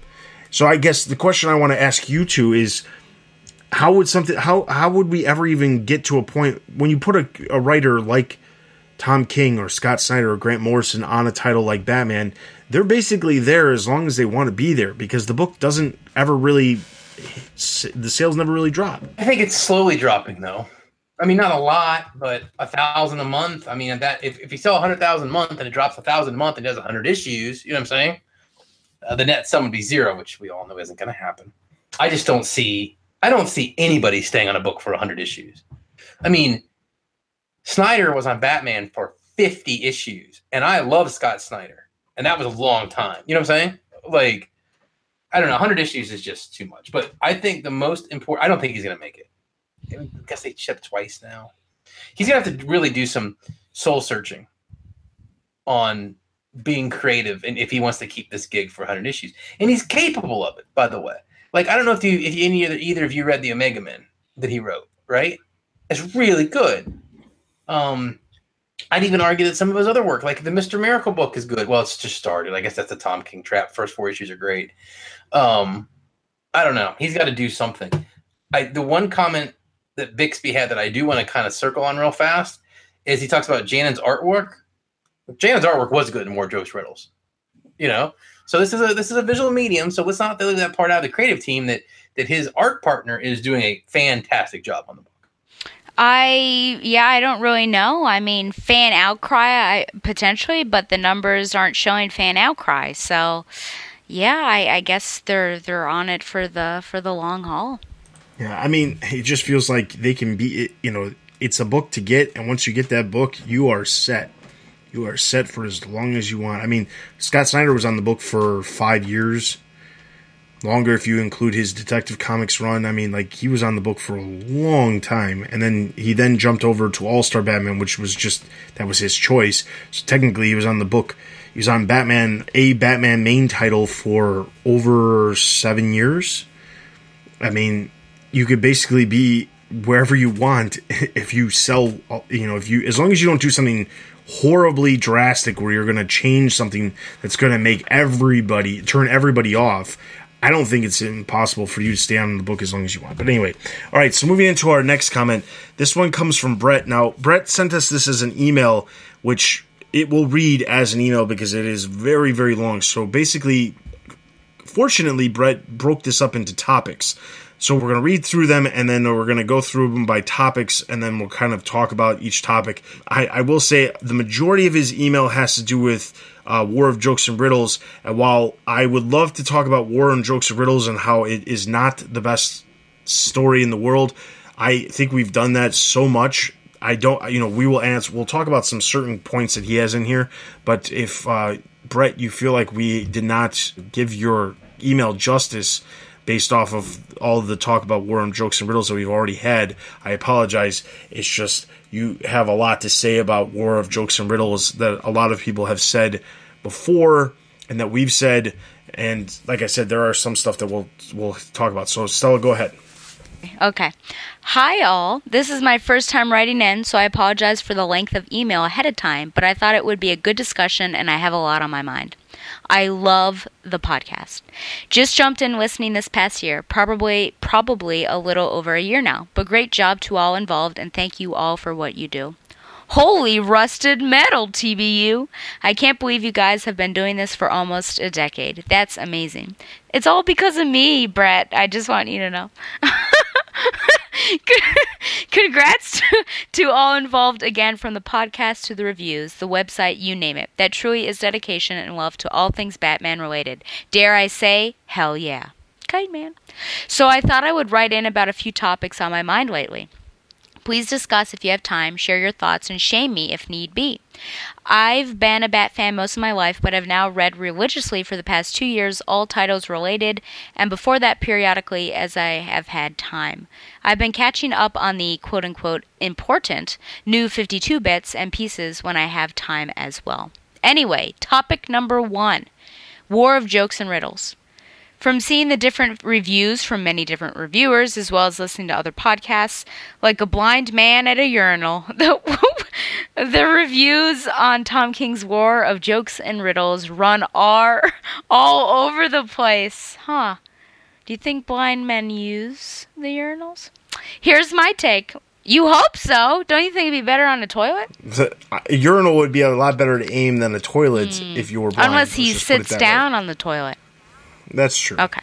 Here's my take. Again, feel free to shame me if you would like. I feel the, quote, bad reviews, end quote, mainly are coming from a different expectation of what the reader was going to get.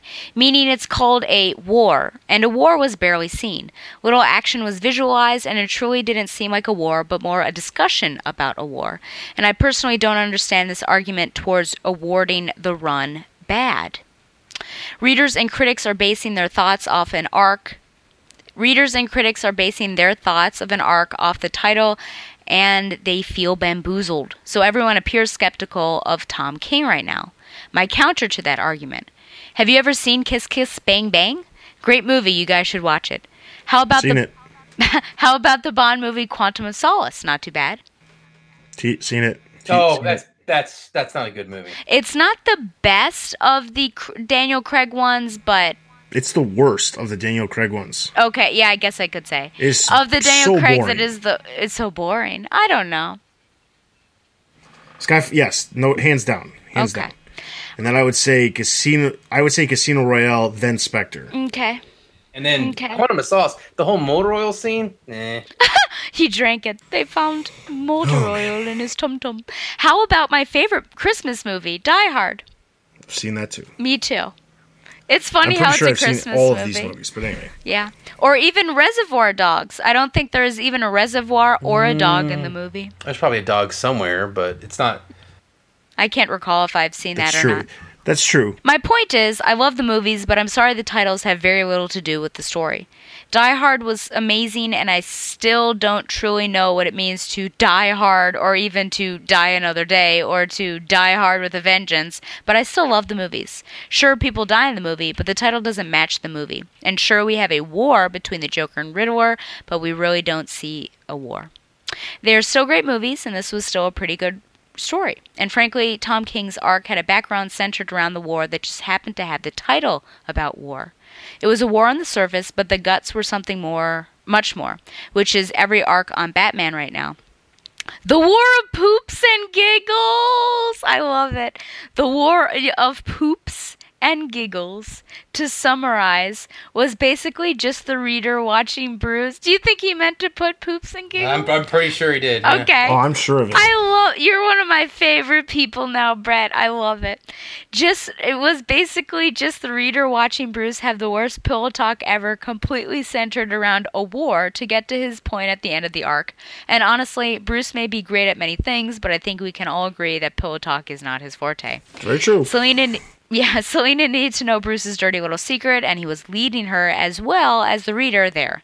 The war was only a title, and readers shouldn't destroy the arc because he wanted something different, but they should destroy it for the writing and about what was in it, if that makes sense. Don't destroy it because of what you thought was going to be in it or wanted it. I'm sorry so many expected more violence, but in the end we get a proposal. That dang King M. Night Shyamalanga ding-donged us all in the end. Personally, I feel those that wanted a war but got a long-winded proposal, an origin of Kite Man with the war sprinkled around it, that's the art of storytelling, especially Tom King's version of storytelling. How are we surprised? He's been doing this since Omega Man and Vision. Why all the hate now? Is it the Adam Sandler effect? Are we just tired of watching Billy Madison, but as a golfer or as a football player or as the son of Satan or the thousands of other movies that he does that are all the same? Is this what's happening with Tom King right now? All right, so real quick, I will say this. Obviously, the title, War of Jokes and Riddles, I'll just put this to bed right away. Obviously, the title doesn't necessarily have to immediately do with it. I mean, obviously, I got your connections that you're making with the movies there. The movies don't necessarily have to imply the title of the movie, or the title of a story does not necessarily have to imply what exactly is happening in the story itself, or the movie, or whatever. That being said, though, I will say this. When you look at Tom King's other stories, I Am Bane, the Gothams, I Am Gotham, I Am Suicide, every single one of those storylines have exactly to do with what is in the storyline. I mean, clearly the Bane storyline is about Bane. Suicide is about Suicide and the Suicide Squad that he ends up creating. You have I Am Gotham, which deals not necessarily specifically with Gotham, but more of a character named Gotham and another character named Gotham Girl. That being said, I'm not saying that the story of the War of Jokes and Riddles needed to delve specifically with a war and showcase the war happening on each side. I mean, there are issues that have done that in the past. The most notably one that I can remember is in the pages of Catwoman. There was a gang war that was happening where it was Penguin versus Black Mask, I want to say. This was very recently because I remember talking about, I believe, with Ed on the Point 5 cast. It was bad. It was horrible. Every issue was dealing with just Catwoman running around, having to dodge attacks from one side to the other side. It wasn't very good. Pouring milk on herself. Yeah, well, there was that too. But there was so many weird things that happened in that story. But you don't have to have it like that. But I'm just saying, this story just felt disjointed. The problem is we went from, here's a story about two snipers and how this horrible thing is happening and all these people are dying, to then we go to the origin of Kite Man, to we go to a dinner party, and I know I'm under detailing exactly what happened, but we go to a dinner party that has nothing to do with Batman, that has Bruce Wayne hosting a dinner party, to going back to Kite Man to wrap up Kite Man's involvement, but kind of tying back into the main story, to this whole finale that takes place that, again, just goes back to the proposal. It's not that it doesn't deal with the war, it's that the story itself felt disjointed. I'm not saying that I wanted to see the villains fighting each other, but truth be told, there was a ridiculous number of splash pages that featured a lineup of villains facing off against another lineup of villains in multiple issues where they just were standing there looking at each other. What do we need that for? We don't need to see them actually fighting necessarily, but what was the necessity for pages like that to happen other than just to say, hey, look at all the cool villains that are on each team. Look at this. Isn't this awesome? Hey, nudge, nudge, nudge. Really awesome, isn't it? But we never actually see any of those villains actually face off against each other, except Deadshot and Deathstroke, and even that one was very haphazard. Yeah, it was haphazard, and it was kind of not really there. It was just this is happening, and it's horrible, but You don't actually see them facing each other. You just see them picking off people, and it's bad and it's not great, and we know that happens in actual war, but that's not actually them facing off against each other, and nobody really faced off against each other in any way. I mean, that was my biggest problem with it. It didn't have to do with the fact that war wasn't shown necessarily. It was that, what was the point of building up one lineup, one team facing off against another team, if that actually never happens? Yes, I guess that does delve into, war actually being shown, but it just felt like, what was actually needing to be told here if all we were going to get to was just Riddler was trying to pull one over on the Joker to get the Joker to laugh because he felt the necessity to get the Joker to laugh. And why didn't the Riddler figure out that the only way that was actually going to happen was if Batman attempted to murder him? I get what you're saying, man, but I don't dislike it because it wasn't what was shown in the story. I dislike it because it's just not very good. All right. Topic number 2. Tom King's writing. Bringing up the next point, I hear many critics, reviewers, and podcasts argue about Tom King and how he never comes right out to tell the reader what's going on, where the story is going, and tries to get the reader to think throughout the story. To that I say they are correct, but what's wrong with that? King doesn't come out and tell you the answer to his stories. He makes you ponder, discuss, and try to figure out where it's going. And for anyone out there trying to ask Tom King on Twitter about where the story is going and later gets pissed because he doesn't answer or replies with some retort like Batman is, why would he answer any of your questions?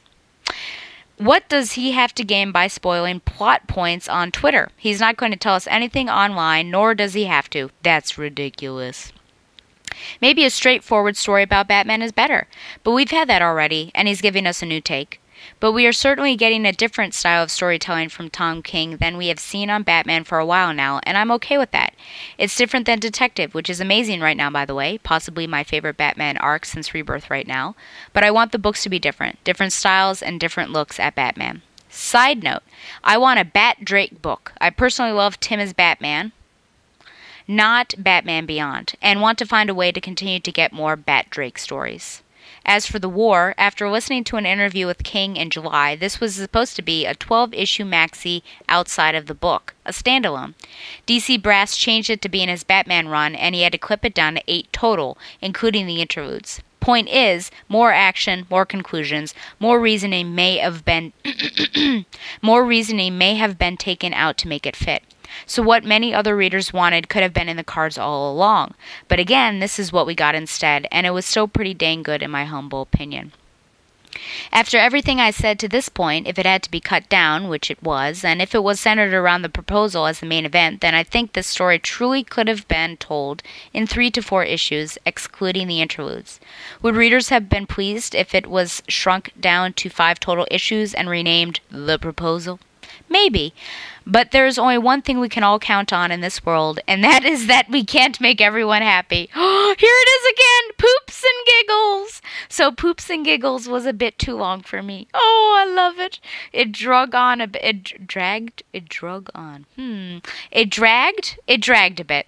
Maybe if it was 12 issues, Tom King could have sprinkled in more action here and there, but I still feel it was a good story overall. See my earlier comments about Tom King. Yeah, we'll just keep going from there.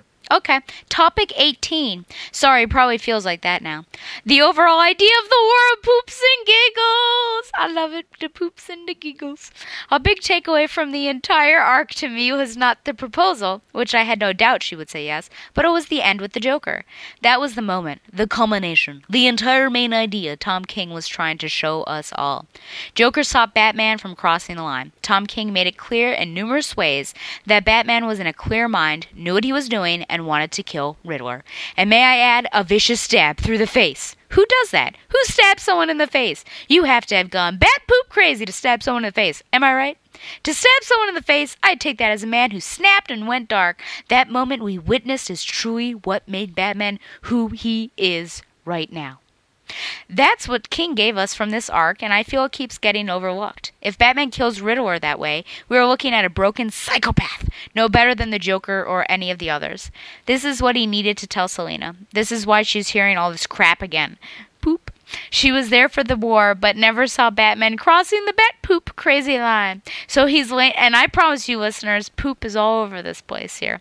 So he's laying it out there for her. Take him as he is, Selina. Just don't mind all his scars, physical as well as emotional. I definitely agree with the idea that he's laying this stuff out there so that she can understand that he has these emotional scars that are on his psyche. I get that. There's no question about that. The problem that I have is, let's not forget that up until the point where Riddler says that he did all of this just to make Joker laugh, Batman teamed up with Riddler and was on Riddler's team, knowing that Riddler was the one who killed Kite Man's son. And yes, you could argue that Batman joined that team specifically to take down Riddler. Fine. I guess you could argue that and say, well, he was working with Kite Man behind the scenes so that he could eliminate the entire Riddler team and then take down Riddler. But what, like, he already knew that Riddler was a horrible person who basically killed somebody just to get just to further his side of this war. So, I mean, like, that's the problem that I have with the disconnect. I have no doubt that, you know, that a lot of this had to do with trying to build up this situation that happens in just the last issue. I mean, honestly, if you just took the last issue and you condensed it down where you have some horrible thing happen where Joker stops Batman from doing something that has him crossing the line, as is shown, and you are using that as a way to show that Batman has these emotional scars that he's trying to reveal to Selina, that by itself, that is a great thing for the character, and it makes complete sense. I have no issues with that. But the problem is it's all of the lead up and the unnecessary amount of lead up that's into it. And I'm not saying that, you know, like you said earlier, it was supposed to be a 12-issue series. If that's the case and that was what it was supposed to be, it could have turned out very different. I just don't feel like either the way it was condensed down or the interludes, something was just disconnected for me. Anyway. I mean, I just, my whole thing is even more simple than that. I don't think Batman's going to take out a knife and kill Riddler with it. Period. And I think that anyone, yeah. Especially after everything that he already knew going into this. Like, yeah, finding out that he was doing all of this just to get Joker to laugh again. Yes, that's going to be pretty upsetting, but I don't know that that's going to be enough to, like, make someone pick up a knife and stab him in someone's face. The character of Batman, to me, I don't care if it's young in his career. He's still been Batman for a couple years at this point. You know what I'm saying? Like, Batman doesn't pick out a knife and kill a guy. That's just not who he is to me. Uh-huh. My Batman brands people. All right. Topic Alpha Zero. The Riddler started a war for basically nothing at all. Hundreds of people died for what? To make Joker laugh? Batman was set up and got a child killed. And can everyone online give Batman a break about that already? I don't think so. I hear so much complaining about how awful Batman is now that he let hundreds of people die as well as a child. It took Batman days to stop Deathstroke and Deadshot. This was probably year 1 or 2 of his career. Who starts their career at anything close to perfect? He made mistakes like anyone and learned along the way. And again, in my opinion, this is just people picking on Tom King. Why? This isn't the first time Bats has let people die. How about Brother Eye in the Batman Beyond future? Didn't he make, or at least help make, that which destroys millions, if not more? Or how about Dark Metal right now? That's a bunch of poops and giggles, let me tell you about that. Amnesty Bay drowned? Have no idea what you're talking about. Gotham and Metropolis with the Doomsday people walking around in giant pillars of people? Detroit? Coast City? I'm sure since Batman decided to look into this metal, no one has died at all in any of those cities. Cough, cough, sarcasm. Again, probably millions, if not more, have died in dark metal right now from Bruce looking into the nth metal. So, can we just take a step back and realize that Batman is human and not a god and can make mistakes? Quick note from me on that. The events in a mega event like Dark Knight's Metal or Final Crisis are beyond his control. Some of the stuff that happens in War of Jokes and Riddles is absolutely in his. Topic 97. The main idea in the war, I'm assuming Dustin didn't say anything. The main idea in the war. Batman lost it and was stopped by a man so twisted and insane that Batman truly questions if he is any different than the people he puts away. This was the moment of the entire arc. This could be the very reason why Batman always brings the Joker back to Gotham, as well as every last bad guy.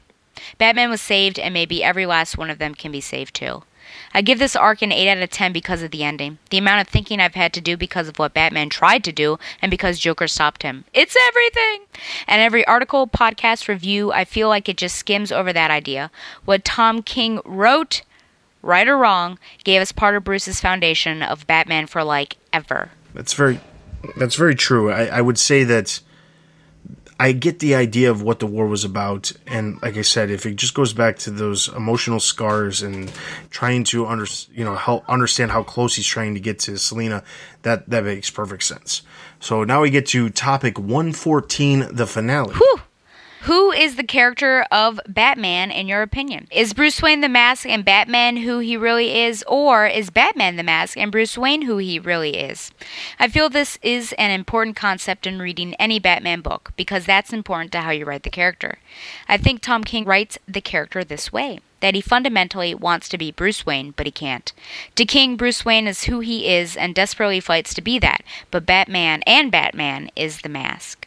But that's not how most people see Batman. Most writers and people see the character as physically being Batman now, and he pretends to be Bruce Wayne. I'm not saying it's right or wrong. I've always grown up thinking the same thing, but if this is how Tom King writes him, it makes reading the character in this book enjoyable, but in a different way, if that makes sense. He makes Batman more human. Tom King made Vision more human, if you will. A robot/android more human. Well, even though Batman is truly human, he really hasn't been, quote-unquote, human. More super than human. He's been more machine than human to a degree. King is doing the same thing ultimately. He's making Batman human again. Anyway, just some thoughts about Batman recently. Sorry it was long-winded. Thanks for the soapbox, and keep doing what you are doing. P.S. We know Catwoman did not kill all those people before I Am Suicide. Batman knows she didn't, but does GCPD? Point is, not only is Talia in hiding where they are going, but I bet Catwoman's friend Holly is there too. Clear her name before they get married. Just a thought. I don't think she's been, quote-unquote, cleared yet. Thanks again, Brett. Nope. Yeah, she's not cleared, and just see our earlier discussion on that during the Batman review. But specifically going back to your question of who the character of Batman is Bruce Wayne the Mask, or is Batman who he really is? I believe, I'll just make this very quick and precise, I believe that Batman is who he really is, and the Bruce Wayne persona, the playboy billionaire image that he portrays, is actually the Mask. See, I've always been of a differing opinion of this. I've always thought that this whole is he the Mask or is he Batman is a bit of malarkey, to be honest with you. Malarkey! I mean, I'm Ed, but I'm also a father. I'm also a husband. I'm a boss. I'm a lot of things. I mean, they're all just different parts of our personality. We are none of us are one thing. We're a different thing as a father as we are as a friend to our friends. So I think it's just different parts of who he is. I think they're all valid. So. Sure. I guess I can. I like the interpretation that, Batman's really trying to be Bruce Wayne, but it's just not really working. But I feel like he finds a lot of comfort in being Batman. I think he has to try really hard to be Bruce Wayne, but it seems like Batman comes as second nature to him. And so that's why I would almost lean towards, Bruce Wayne being that other person. Because, I mean, just look at all the times that Alfred has had to tell him, you have this commitment here, you need to go. Whereas I think he would really try to be intentional about keeping those commitments instead of staying down at the back computer and sort of griping about going to those commitments. So, yeah, I just think something broke when his parents died. I think the age of innocence right there snapped, and he turned into something else, as Oliver Queen says on the CW. All right. So that is all of our comments on this episode. Thank you to those of you who wrote in and left those comments. Like I said, I've been trying to get those comments, whether you leave them on YouTube or Facebook or Twitter or you send them in through email. I'm trying to make sure I get them all ported over to the website so that we have the chance to actually talk about those every episode. So if you have comments you'd like to be read or discussed on the next episode, be sure to leave those on the podcast post or any of the other comment sections that we have, and we'll try to get those on the next episode. In addition to that, check out the website for all the latest news related to movies, TV, merchandise, video games, and of course the comics. Also be sure to check out all the other reviews and editorials that we have to offer on the website. We have new stuff posting every single week, as well as new podcasts posting every single week. So be sure to check out all of those items that we have at thebatmanuniverse.net. Be sure to follow us on Facebook, Twitter, and YouTube for all the latest news and videos from the Batman Universe. Also leave us reviews on iTunes. Those are always greatly appreciated. And leave us your comments in the podcast post for the next episode. With that, that is everything for this episode. This is Dustin. This is Ed. And this is Stella. And you've been listening to the Batman Universe Comic Podcast. We'll see you guys in 2 weeks.